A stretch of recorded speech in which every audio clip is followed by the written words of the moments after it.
Perwisyo ang dala ng pagbagsak ng Pigatan Bridge sa munisipalidad ng Alcala sa rehiyon ng Cagayan. Sa kabila nito, tulong-tulong ang DPWH at iba't ibang sangay ng gobyerno para masolusyonan ito. Si April Racho ng Radyo Pilipinas sa Cagaraw sa sentro ng balita. Laking abala sa mga motorista ang pagbagsak ng Pigatan Bridge sa Alcala, Cagayan.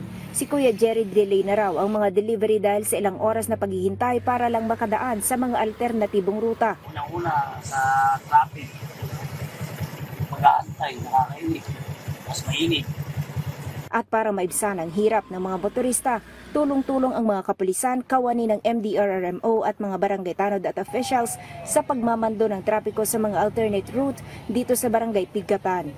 Bukod sa circumferential road sa naturang barangay, mahigpit ding binabantayan ang daloy ng mga sasakyan papasok ng katabing bayan ng Baggaw at paglabas sa bayan ng Gataran para naman sa heavy vehicles. Kanina, nagsasuggest kami on how are going to prevent yung entry or exit ng mga mabibigat na sasakyan. Andun yung mga flagman natin. Then pangalawa, paglalagay ng DPWH personnel, yung mga force multipliers at PNP to ensure na walang makakadaan na mabibigat na sasakyan. Ayon naman sa 1st District Engineering Office, hihintayin na lamang nila ang go signal ni DPWH Secretary Vince Dizon para mapunduhan ang itatayong steel bridge na magsisilbing detour malapit sa bumagsak na tulay. Todo inspeksyon na rin sila sa ibang pang matatandang tulay sa lalawigan, gaya nitong Pigatan Bridge na nasa mahigit 40 taon na ang tanda. Dito sa gitnang ito ayon sa DPWH, unang bumigay itong tulay.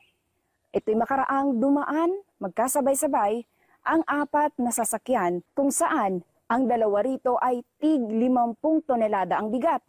Ito'y may mga lulang, sako-sako ng palay at mga bakal.